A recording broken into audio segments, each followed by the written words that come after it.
So I was a journalist for many years, and I wrote primarily about fashion, not about food at all. Fashion Week's coming up, I can take a break of 10 days before that. I'll fly home to Singapore, and I'll learn how to make my late grandmother's pineapple tarts. So I did that, and the experience was so rich. We spent 2 days in my aunt's kitchen making 3,000 pineapple tarts. The recipe's in the book, by the way. As you know, I'm a technology journalist. I was following this story of Satyam Computers, which was India's fourth largest IT outsourcer. In 2009, January 7, the chairman, B. Ramalinga Raju, he writes a letter to the government of India saying that I've been cooking the books of the company for 7 years. And this was to the tune of more than $1 billion. And that kind of shook the whole corporate India. So that sort of got me interested because this was like a company going to hell and coming back. There was no chance of this company surviving, but this company did. And not only it did, it bounced back. And that got me interested. How did this happen?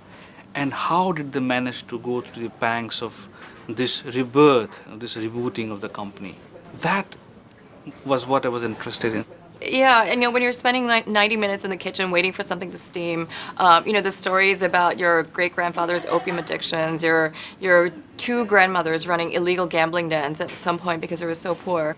So I decided to write about the process for the Wall Street Journal and what it meant to finally learn this recipe and sort of the meaning of home and sort of reconnecting with that. And their story ran in the Wall Street Journal, and a book editor called me out of that. So that's how the book came about. And I think there are a lot of fascinating stories to tell about Singapore, which I think very often is kind of a misunderstood country. In other places, people see it as a very one-dimensional place, like a tiger economy, very strict rules, etc. But Singapore is a city just like any other. There are dark sides, and there are fascinating stories, very colorful stories to tell from here. I was looking for the human stories in the backdrop of this scandal. Even at that time, there was this story about the spirit of Satyam to get all the employees together. They had asked all the employees to put their handprints on a big piece of canvas and write their feelings, express themselves. And they collected all these handprints and messages and put them together and framed it. And in big words, they inscribed there the spirit of Satyam. Actually, Singapore Noir is a project I'm very excited about. It's not my novel. My novel's separate from that. It's an anthology of short stories, fiction, that's going to be published in the U.S. first and then elsewhere later. It's published by a New York publisher called Akashic, and they do books like they've done New Jersey Noir, London Noir, Boston Noir, and they're basically very dark stories told by different writers about the same city. And some very big names have done it. Joyce Carol Oates edited New Jersey Noir, for example. Dennis Lehane, author of Mystic River, did Boston Noir. I was very excited when they invited me to edit Singapore Noir.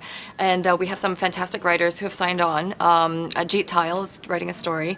And some of the top writers from Singapore, Simon Tay, Suchen Christine Lim, Ovidia Yu. So it'll be very exciting to introduce some Singaporean names to the Western world. I think Singapore has some wonderful fiction writers, and not very many of them have been seen in the US so far. So I'm looking forward to introducing them.